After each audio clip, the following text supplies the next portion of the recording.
In the quiet hours before dawn on a chilly February morning in 2025, a single encrypted file appeared in the inboxes of 3 investigative journalists across 3 different countries.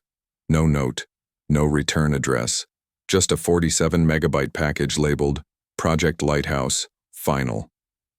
At first it seemed like another dead-end tip, maybe a prank, maybe corporate espionage. But within hours the truth began to unravel, and nothing would be the same for one of the world's most famous men. The file contained internal emails, medical logs, consent forms with suspiciously vague language, and grainy video footage from what appeared to be an underground clinic on a remote island in the Caribbean.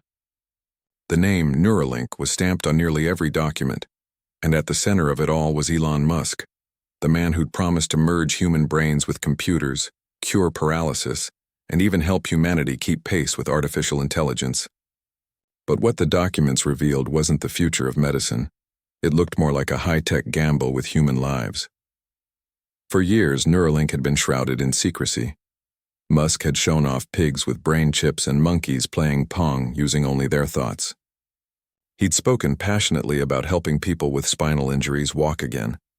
Regulators in the U.S. had finally approved limited human trials in late 2023, but only under strict conditions: full informed consent, rigorous safety monitoring, and no implantation outside approved medical facilities. Yet the leaked files told a different story. According to the records starting in mid-2024, a small group of patients, mostly young adults from developing countries, had been flown to a private facility on Grand Cayman. They'd been told they were part of an advanced wellness program, offering cutting-edge neural therapy for chronic pain and depression. In exchange, they'd receive free housing, meals, and a modest stipend. What they weren't told was that the experimental brain implants they received had never been cleared for human use by any major regulatory body.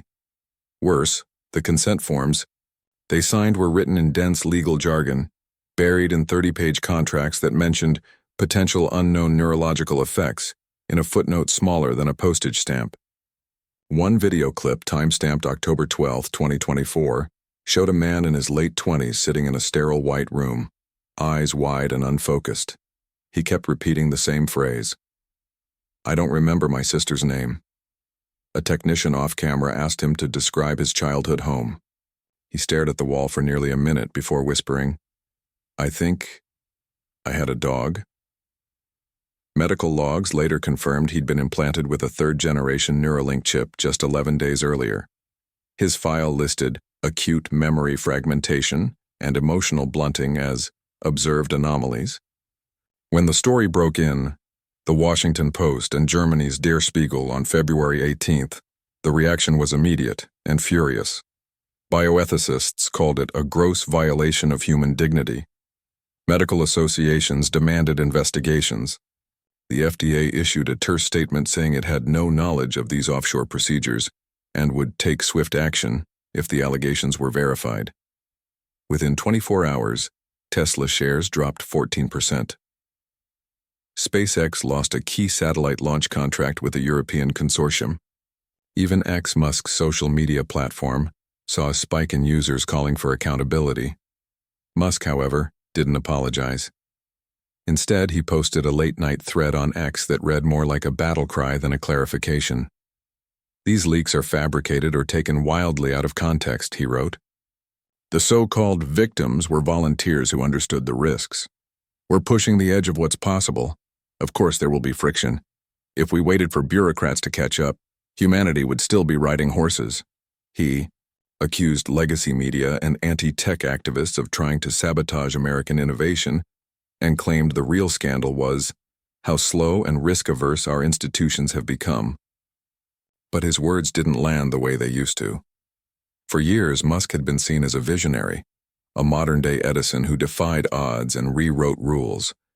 Now people were asking, at what cost? A former Neuralink employee, speaking on condition of anonymity, told reporters, "We were told to move fast and not worry about red tape. Speed is safety," Elon would say. But when you're drilling into someone's skull, red tape exists for a reason. What made the scandal especially jarring was the contrast between Musk's public image and the reality in those leaked files. On stage, he spoke of healing the sick and expanding consciousness.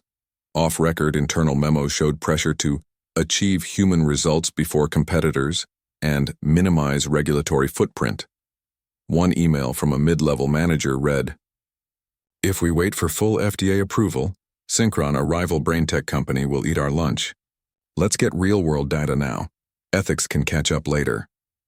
The phrase "ethics can catch up later" would later be quoted in congressional hearings, university ethics panels, and late-night talk shows. It became a symbol of a growing unease.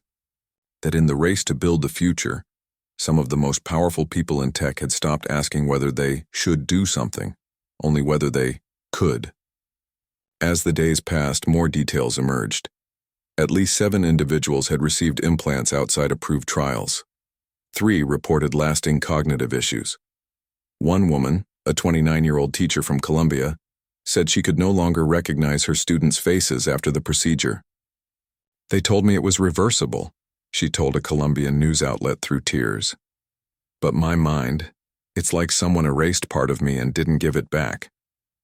Public opinion shifted fast. Even longtime Musk fans, those who'd bought Teslas, followed his Mars dreams, and defended him online, began to question his judgment. "I used to think he was changing the world for the better," said one Reddit user with over 10,000 upvotes. "Now I wonder if he's just building a world that serves him." Musk tried to regain control. He held a surprise live stream from Neuralink's headquarters in Austin, wearing a black t-shirt and standing in front of a glowing brain graphic. He walked viewers through the technology, showed new safety protocols, and promised full transparency moving forward. But the damage was done. The live stream comments were flooded with questions like, "Where are the patients now?" and "Will you pay for their care?" He didn't answer them. Behind the scenes, panic spread through his companies. Executives scrambled to distance themselves. Lawyers drafted statements. Investors held emergency calls. And somewhere in the chaos, a quiet realization settled in. This wasn't just a PR crisis. It was a turning point. For the first time, Musk wasn't being seen as a rebel genius, but as a man who might have crossed a line that couldn't be uncrossed. What no one expected, though, was how deeply this scandal would ripple into the political world. Musk had always played both sides, praising free markets while cozying up to authoritarians, championing free speech while banning critics on his own platform. But now, with his empire shaking, he needed powerful friends. And there was one man in America who knew exactly how to fight back against a media storm, turn outrage into loyalty, and weaponize controversy like no one else. That man was Donald Trump. But Trump hadn't said a word yet. He'd watched in silence as the story exploded. Some assumed he was waiting to see if Musk would fall. Others thought the two might be feuding. The truth was far more surprising, and it would soon shock not just America but the entire world.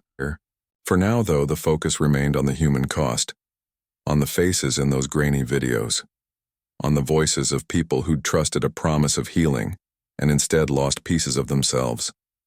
In an age of AI, rockets, and trillion-dollar valuations, the scandal reminded everyone of something simple but easily forgotten. Behind every breakthrough, there are real people, with real minds, real memories, and real lives that can't be rebooted like a computer. And as the sun rose over Washington, Berlin, and Tokyo, one question hung in the air, heavier than any satellite or stock price. When you're building the future, who gets to decide what's worth sacrificing? No one had an answer yet. But the world was watching and waiting to see what came next. The days after the Neuralink scandal broke felt like watching a high-speed train derail in slow motion. At first, there was disbelief, then anger, and now, a strange kind of exhaustion. People were tired of being told that every risky move by a billionaire was for the future of humanity. They just wanted someone to take responsibility. But Elon Musk wasn't backing down. Instead, he was doing what he always did when cornered, doubling down, speeding up, and trying to change the subject. Within a week of the leak, he announced that SpaceX would attempt its most ambitious Starship launch yet, this time aiming not just for orbit, but for a full lunar flyby. He called it Project Horizon, and said it would remind the world what's possible when we refuse to be held back by fear. The timing wasn't subtle. While regulators pored over medical records and ethicists debated human rights, Musk wanted everyone looking up at the sky again, not down at the ground where real people were hurting. He also threw a massive free speech summit on X, inviting controversial figures from across the political spectrum. Some banned from other platforms, others known for spreading wild conspiracy theories. The event was streamed live, filled with fiery speeches about censorship, government overreach, and the war on truth.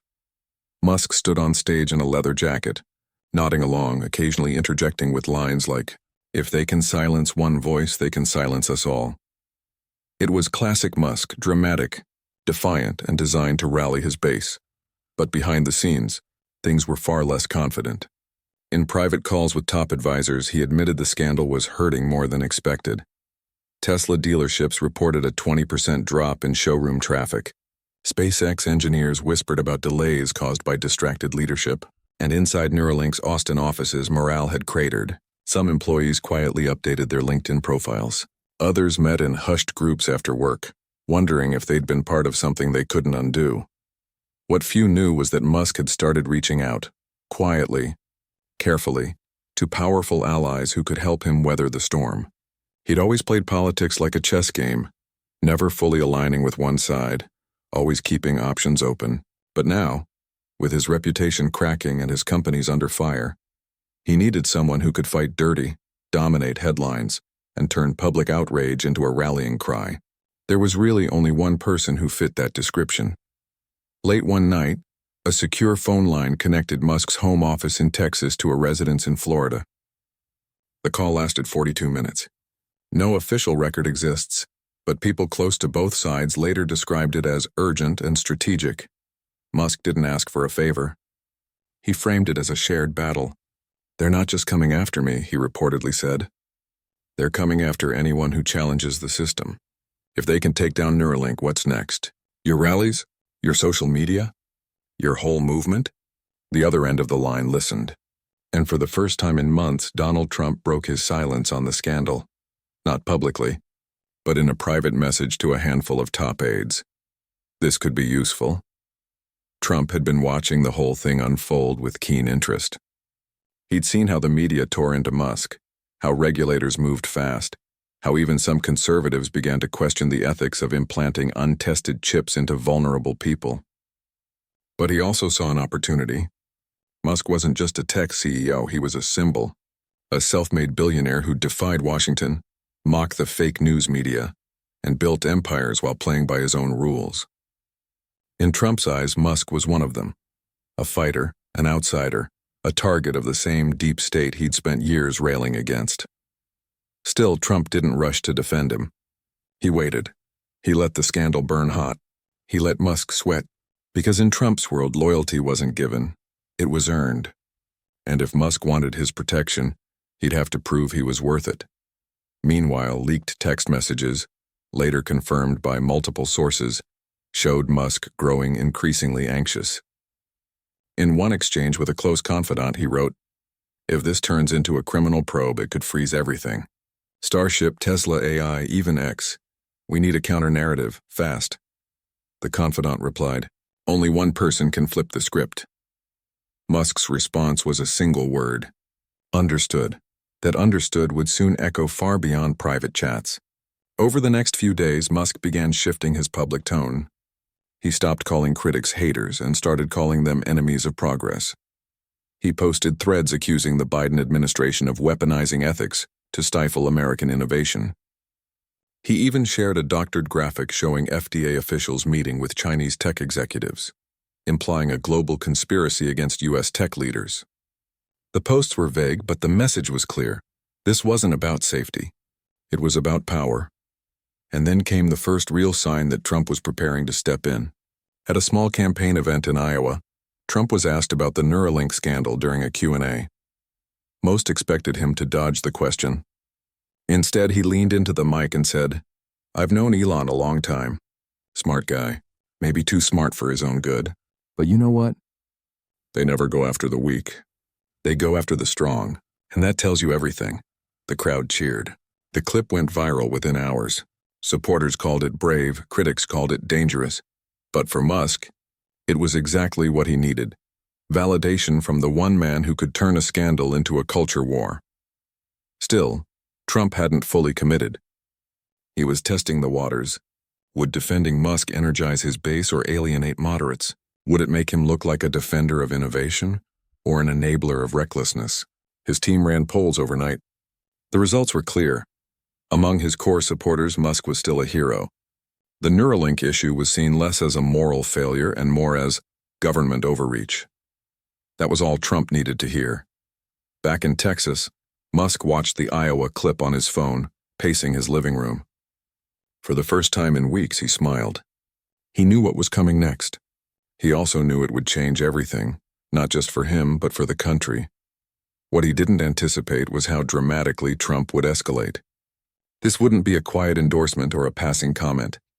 Trump was planning something bigger, something that would force the entire world to pick a side. In the days that followed, Musk made one final move to prepare the ground. He invited a group of conservative influencers, podcasters, and media figures to an off-the-record dinner at his home. No press, no recordings. Just steak, wine, and a simple message. They're trying to destroy what we've built, but if we stand together, they can't win.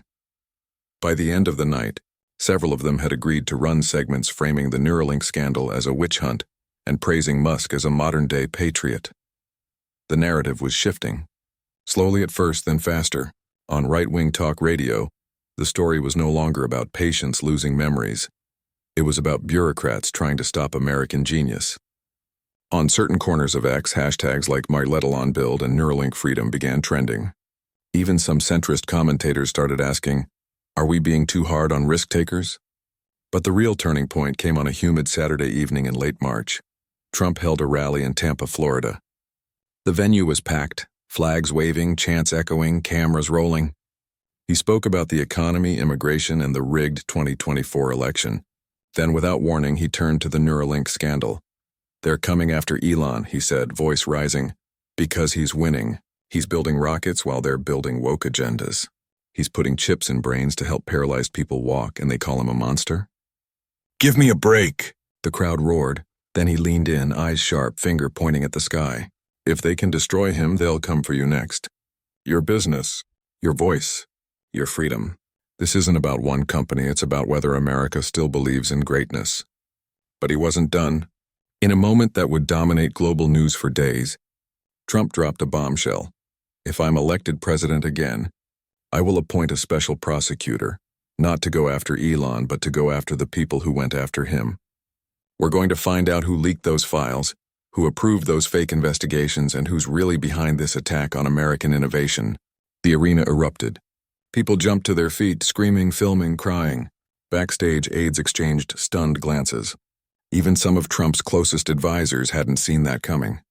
It was unprecedented. A former president vowing to use the power of the state to protect a private tech CEO from regulatory scrutiny. Within minutes, the clip was everywhere. CNN cut into regular programming. BBC ran a breaking news banner. In Tokyo, London, and Berlin, news anchors struggled to explain what had just happened. Was this a defense of free enterprise or a threat to the rule of law? Musk, watching from his home, didn't tweet. He didn't need to. His silence spoke volumes. The alliance was no longer speculation. It was real. And as the world tried to process what Trump had just promised, one thing became terrifyingly clear. This wasn't just about brain chips or corporate ethics anymore. It was about power, how it's used, who protects it, and what happens when two of the most influential men in the world decide to stand back to back against everyone else. The stage was set. The lines were drawn. And the consequences would reach far beyond boardrooms, courtrooms, or even national borders. Because now, the fight wasn't just about what happened in a clinic on a Caribbean island. It was about what kind of future America and the world would choose. The moment Trump finished speaking at that Tampa rally, the world seemed to tilt on its axis. It wasn't just another campaign promise, it was a declaration. A former president, still one of the most polarizing figures on the planet, had just vowed to use the full power of the U.S. government not to investigate a scandal, but to punish the people who exposed it. And he'd done it all to defend a billionaire whose company had allegedly experimented on human brains without proper oversight. Within minutes, phones buzzed across Washington, Brussels, Beijing, and Silicon Valley. Newsrooms scrambled. Markets trembled. In living rooms and coffee shops, people paused their morning routines and stared at their screens, trying to make sense of what they'd just heard. Some cheered. Others felt a cold knot form in their stomachs. Because this wasn't just politics as usual. This felt like something new, something dangerous. Musk didn't respond right away. He didn't need to. His silence was louder than any tweet. Instead, he let the moment breathe, let the world react, let the chaos build. And build it did. By sunrise the next day, Trump for Elon was trending globally. Conservative talk shows played the rally clip on loop, calling it a stand for freedom. Liberal commentators warned it was a blueprint for authoritarianism. Even neutral outlets struggled to find the right words. How do you describe a moment when the line between corporate accountability and political retaliation starts to vanish? But the real shock came not from pundits or politicians. It came from ordinary people. A nurse in Ohio posted a video saying, "I took an oath to do no harm." What happened in that clinic? That's not innovation. That's betrayal. A retired engineer in Germany wrote an open letter. "I admire ambition, but not at the cost of human dignity." In Nairobi, a university student organized a small protest outside the U.S. Embassy, holding a sign that read, "My mind is not your lab." These voices were drowned out at first by the noise of cable news and social media algorithms. But they were there, quiet, steady, human. And they reminded everyone that behind the headlines and the power plays, real lives had been altered. One woman, speaking to a local reporter in Bogota, described how she could no longer remember her daughter's first words after receiving a Neuralink implant. "They called it a miracle," she said, voice trembling. But miracles don't leave you feeling empty. Back in the U.S., Trump's team doubled down. Within 48 hours, they released a slickly produced campaign ad showing split screens. On one side, Musk standing beside a rocket. On the other, shadowy figures in suits shredding documents. The voiceover boomed, "They fear progress." He builds it. The ad ended with Trump's face and the words, "Stand with builders." Not blockers, the message was clear. This wasn't about ethics. It was about loyalty. And in Trump's world, loyalty trumped everything, even facts. Musk, sensing the tide shifting in his favor, finally broke his silence. He posted a single image on X, a black and white photo of himself and Trump shaking hands at a past event with the caption, "Truth needs defenders." No explanation, no apology, just a quiet alignment. The post got over 2 million likes in 6 hours, but not everyone was buying it. Even some of Musk's longtime supporters began to pull back. A major Tesla investor quietly sold off $300 million in shares, telling colleagues, "I back innovation, not impunity." A former SpaceX engineer wrote an op-ed titled, "When Speed Becomes Recklessness," arguing that true progress requires responsibility, not just speed. And inside the tech world, whispers grew louder. Was Musk no longer a visionary? Had he become something else entirely? The White House, meanwhile, stayed measured. President Biden's press secretary issued a brief statement. All companies must follow the law. No one is above it. It was calm but firm. The message was clear. The administration wouldn't be intimidated. Still, behind closed doors, officials were alarmed. If Trump won the next election and used the Justice Department to go after regulators who did their jobs, it could set a terrifying precedent. Would future inspectors think twice before investigating a powerful CEO? Would whistleblowers stay silent out of fear? Internationally, the reaction was even sharper. The European Union announced an emergency meeting of its health and technology ministers. Within days, they declared a temporary ban on all Neuralink-related products and suspended SpaceX's participation in a joint satellite project. "Ethical boundaries are not optional," said the EU's digital policy chief. "They are the foundation of trust." China went further. State media ran a scathing editorial calling the Trump-Musk alliance a symptom of American decline, and Beijing halted all imports of Tesla vehicles, citing serious concerns over data privacy and human experimentation. It was a convenient excuse. China had been trying to boost its own EV industry for years, but the timing was unmistakable. The world was watching, and many saw this as proof that unchecked power, even in the name of innovation, could backfire spectacularly. Yet in America, the narrative was fracturing. On one side, millions saw Musk as a martyr, a genius being punished for thinking too far ahead. On the other, millions more saw him as a cautionary tale, a man so convinced of his own mission that he forgot the people he claimed to help. And in the middle were the undecided, the ones scrolling through conflicting headlines wondering who to believe. What made it all so unsettling was how personal it felt. This wasn't just about policy or profit. It was about trust. Could you trust a company that operated in secret clinics? Could you trust a leader who promised to weaponize the justice system? And could you trust a future built by people who refused to answer for their mistakes? Musk tried to regain control of the story by doing what he did best, promising something even bigger.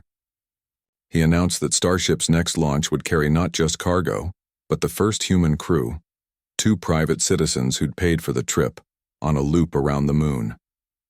While others debate, we explore, he wrote. While others fear, we fly. It was a classic distraction, but this time it didn't work as well. People kept asking, what about the people already hurt on Earth? Then came the Senate hearing. After weeks of pressure, a bipartisan group of senators called Musk to testify. The date was set for early April. It would be his first public appearance since the scandal broke. And everyone knew it would be a showdown. In the days leading up to it, Musk prepared carefully. He rehearsed answers. He studied past testimonies of tech CEOs. He even hired a former federal prosecutor as a crisis advisor. But no amount of prep could change one thing. He would have to sit alone at that table under bright lights and answer questions about real people who said their lives had been damaged. Trump, for his part, kept the pressure on. At another rally in Arizona, he told the crowd, they're going to try to humiliate him. But Elon Musk built rockets with his bare hands while they were writing memos. Don't let them break him. The line was met with thunderous applause. But offstage, some of Trump's own advisors worried he was going too far. This isn't 2016, one reportedly said. People are tired of chaos. Still, the alliance held. And as the hearing date approached, a strange new dynamic took shape. Musk wasn't just defending himself anymore. He was becoming a symbol in a much larger battle, one about truth, power, and who gets to decide what's right. The night before the hearing, Musk posted one last message. I'll speak for the future. They'll speak for the past. It was vague but telling. He still saw himself as the hero of the story. The problem was more and more people weren't sure he was, and when the cameras rolled the next morning, the world would finally see whether the man who promised to merge minds with machines could still connect with his own humanity. The morning of the Senate hearing dawned gray and heavy, the kind of day that feels like the sky itself is holding its breath. Inside the Hart Senate office building in Washington, D.C., security was tight. Reporters lined the hallways, cameras perched on tripods, microphones ready. Inside the chamber, senators took their seats, some stern-faced, others leaning forward with quiet curiosity. At the center of it all sat one man, alone at a long wooden table, dressed in a dark suit that looked slightly too stiff, like he wasn't used to wearing it. Elon Musk had faced tough questions before, on earnings calls, at product launches, even in courtrooms. But this was different. This wasn't about stock prices or rocket delays. This was about people, real people who said they'd lost pieces of themselves after trusting his company. And for the first time in years, Musk didn't look like the man who owned the room. He looked like someone who knew the room might not let him leave unchanged. The hearing began with calm, procedural questions. Then came the hard ones. A senator from Oregon played a short clip, the one from the leaked files of a young man struggling to remember his sister's name. The room fell silent. When the video ended, the senator leaned into the mic and asked simply, "Did you know this would happen?" Musk paused. He shifted in his chair. "We knew there were risks," he said slowly. "All medical innovation carries risk, but we believed the potential benefits outweighed them." "But did you tell these people the full truth?" another senator pressed. "Or did you bury the risks in fine print and fly them to an island where no one could ask questions?" Musk's voice grew firmer. "They signed consent forms. They were compensated. They volunteered." "Volunteered for what?" came the reply. "A cure? Or an experiment your own regulators wouldn't approve?" The exchange went on for hours. Musk defended Neuralink's mission, blamed bureaucratic delays, and insisted that moving fast was necessary to save lives. But when shown medical records showing lasting harm, he fell quiet. At one point he admitted, "Maybe we move too fast in some areas, but if we wait for perfection, we never move at all." It wasn't an apology, but it was close. And for many watching, it was the first time Musk sounded less like a prophet of the future and more like a human being who'd made a terrible mistake. The hearing ended without charges, without drama, but with a deep sense of unease. The senators didn't shout. They didn't grandstand. They just asked questions that had no easy answers. And in doing so, they reminded everyone that behind every headline, every stock ticker, every viral tweet, there were real consequences. But while Washington tried to reckon with ethics, Trump was busy turning the whole thing into a rallying cry. Within hours of the hearing ending, he posted a fiery video on his social platform. "They dragged him in there like a criminal," he said, pacing in front of an American flag. "For trying to heal people, for building the future. This is what they do. They destroy anyone who dares to win." The video spread like wildfire. Supporters called Musk a martyr for progress. Critics called Trump's response a dangerous distortion of reality.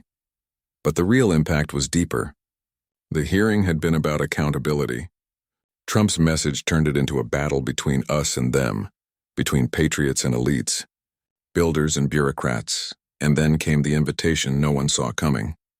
2 days later, Musk was spotted arriving at Mar-a-Lago in a black SUV, sunglasses on, no press in tow. He stayed for 3 hours. When he left, he didn't speak to reporters. But photos showed him and Trump walking side by side on the lawn, deep in conversation, almost smiling. That night, Trump posted a photo of the two of them with the caption, "America's future is being built, not debated." The optics were staggering. A tech billionaire, fresh off a grueling Senate grilling, being embraced by a former president who just promised to weaponize the justice system on his behalf. It wasn't just support. It felt like a coronation. Overnight, the narrative shifted again. On conservative media, Musk was no longer under fire. He was under siege, and Trump was his shield. On progressive channels, the alliance was called a merger of unchecked power and populist rage. But the most telling reactions came from ordinary people. A high school teacher in Michigan wrote on social media, "I used to show my students Musk's rockets as examples of what's possible. Now I don't know what to tell them." A retired doctor in Florida said, "I spent my life following the Hippocratic Oath. What happened in that clinic? That's not medicine. That's marketing with scalpels." Even within the tech world, the silence was deafening. Former allies stayed quiet. Venture capitalists avoided comment. Only one major figure spoke out. A Nobel-winning scientist who said in an interview, "Innovation without ethics isn't progress. It's just speed in the wrong direction." Meanwhile, the global fallout continued. The European Union made its Neuralink ban permanent. Japan announced new rules requiring all brain tech companies to undergo independent ethical review before any human testing. Even India, usually eager to attract foreign tech investment, paused all approvals for neural interface devices. The message from the world was clear. America might be willing to blur the lines, but others weren't. Back home, protests grew. Not massive riots, just small, steady gatherings. Outside Neuralink offices in Austin, a group of bioethicists and medical students held a silent vigil, holding signs that read, "My mind is not a prototype," and "Consent isn't a checkbox." In San Francisco, artists projected images of the leaked clinic onto the side of a Tesla showroom. The message wasn't anti-tech. It was pro-human. And then quietly, something unexpected happened. Musk began to change his approach, not in public but in private. He approved a new internal policy at Neuralink, requiring all future trials to be fully transparent, with independent oversight and real-time public reporting.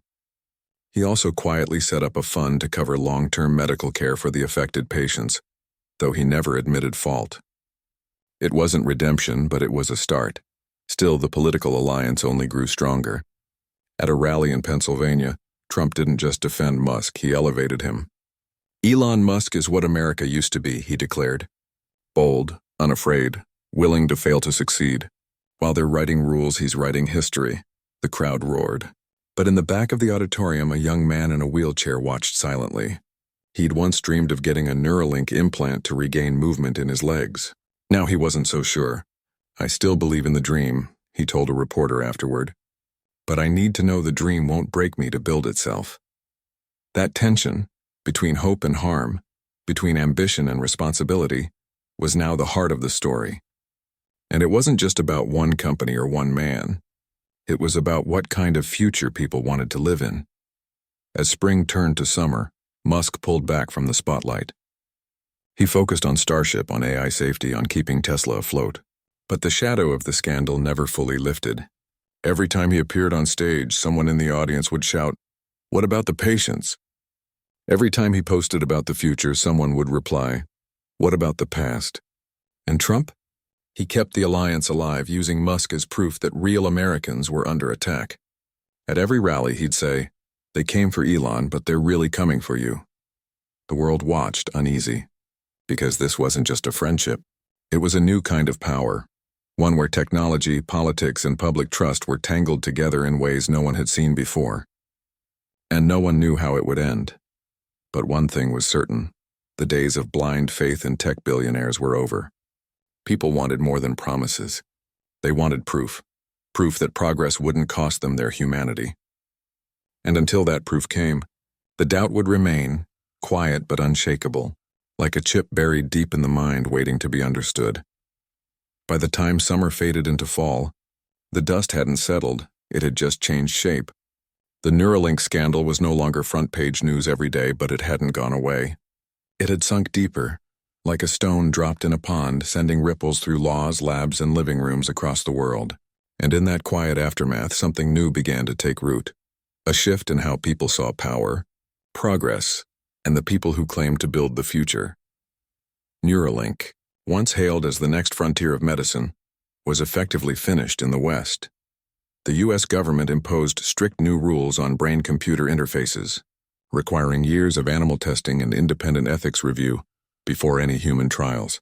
The European Union banned private companies from conducting neural experiments without full public oversight. Even countries that had once welcomed fast-moving tech startups now demanded transparency first, speed second. The message was clear. The era of move fast and break things was over, especially when the things being broken were human minds. Musk didn't shut Neuralink down completely. Instead, he quietly moved what remained of its operations to countries with looser regulations, places where oversight was light and silence could be bought. It wasn't illegal, but it felt like an admission.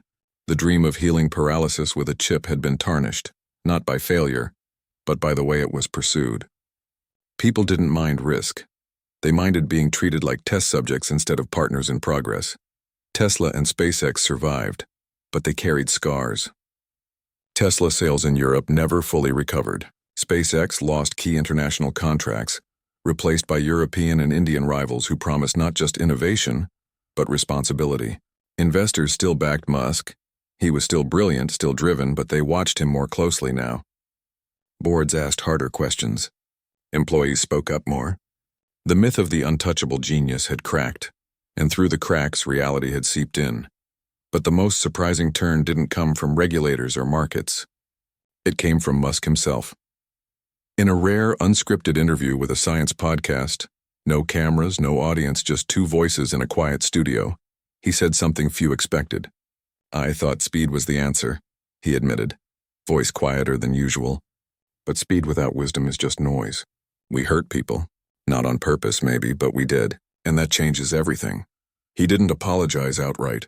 Musk wasn't built for that.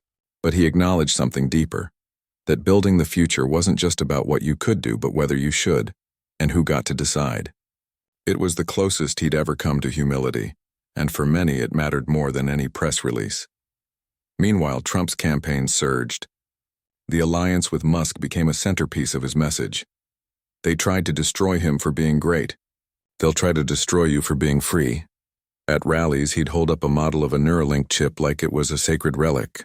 "This," he'd say, "is what they're afraid of, a mind that won't be controlled." But not everyone bought it. Even within his own base, doubts crept in. A small business owner in Ohio told a reporter, "I love rockets, but not if they're built on broken promises." A veteran in Texas said, I fought for freedom, not for billionaires to play God. The line between defending innovation and defending impunity had blurred, and some people were starting to step back. Then came the election. When the votes were counted and the dust settled, Trump didn't win, but he came closer than anyone predicted. And in his concession speech, delivered not with anger but with a strange kind of pride, he said, "We showed them that real Americans won't let their builders be torn down by bureaucrats in suits." The message wasn't about policy. It was about identity. And it stuck. But the real surprise happened after the election. Quietly, without fanfare, Musk began funding a new political action committee. It wasn't flashy. No rallies, no viral videos. Just steady donations to candidates, mostly Republicans. But a few independents, who supported what they called tech sovereignty. The idea that American innovation should be protected from foreign influence and excessive regulation. Critics called it a power grab. Supporters called it patriotism. Either way, it marked a new chapter. Musk wasn't just a CEO anymore. He was a political force, and Trump? He didn't fade away. He launched a media network, hosted summits on American greatness, and kept Musk close. The two were seen together at private dinners, policy roundtables, even a surprise appearance at a SpaceX launch. Their bond had become more than friendship. It was a symbol of a new alliance between populist politics and billionaire ambition. But the world was watching and learning. Universities began offering new courses on ethics in emerging tech. Medical schools added mandatory modules on informed consent in experimental trials. Even tech startups, once obsessed only with growth, started hiring ethicists and patient advocates before writing their first line of code. The scandal had done something unexpected. It made people care not just about what technology could do, but how it made people feel. And that feeling, the human part, was what stuck. A woman in Colombia, the one who'd lost her ability to recognize faces, started a support group for others affected by experimental tech. They didn't protest. They didn't demand revenge. They just shared stories, healing slowly together. "We weren't anti-progress," she said in a local interview. "We just wanted to be seen as people, not data points." In classrooms, students debated the line between risk and recklessness. In town halls, citizens asked their representatives, "Who watches the watchers when the watchers are billionaires?" The conversation had changed. It wasn't about banning innovation, it was about guiding it with care. Years later, historians would look back on this moment as a turning point, not because of the scandal itself, but because of what it revealed. That even the most brilliant minds could lose their way when they stopped listening. That power, no matter how visionary, needs boundaries, and that the future isn't built by rockets or chips alone, but by trust, honesty, and respect for the fragile, messy reality of being human. Musk never returned to the heights he once enjoyed, but he kept building, just differently. His AI projects now included public review panels. His Mars missions carried international oversight teams. He still dreamed big, but he'd learned to dream with others, not just for them. As for Trump, he remained a force, but his influence had shifted. He'd shown how quickly public opinion could be bent, how loyalty could be weaponized, and how a scandal could become a shield. But he'd also shown the limits of that power. Because in the end, people didn't just want strong leaders or bold inventors. They wanted ones they could trust, and trust, once broken, doesn't come back with a tweet or a rally. It comes back slowly, with actions, with accountability, and with time. Today, if you walk into a tech conference or a policy meeting, you'll still hear Musk's name. Sometimes with admiration, sometimes with caution, but always with the understanding that greatness isn't just about what you create. It's about how you treat the people your creations touch. The world didn't end because of a brain chip, but it did change. And in that change, something quiet and powerful grew, a new expectation, that those who shape the future must also answer for it. And maybe, just maybe, that's the most important innovation of all.